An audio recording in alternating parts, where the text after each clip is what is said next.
ঠিক আছে একটা বল রান হয়েছে কিছু হয়নি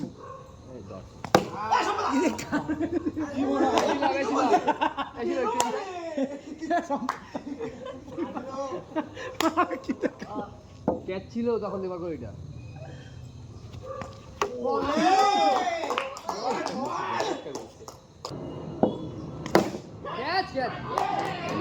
খেলা শেষ চল ভাই ঠোক ভাই বাজে বল করছিস ভাই ওরে দিয়ে সব বল করাচ্ছে এই সম্মত নয় যে সোজা বল কর 21 3 বল ফাও 3 রান দিচ্ছে হ্যাঁ হয়ে গেছে খেলা 4 বল 21 এবার ব্যাক ফুটে যাবে একটু এবিডি বিলাসের মতো খেলবে গুড বল কি করলি ভাই লাস্ট বলটা কর দুই রানে যাতে না হয় ক্যাচ আমি কাছে আর কেউ নেই দাও ফোনটা দাও এরা ক্যাচ সার্ভিস করে ও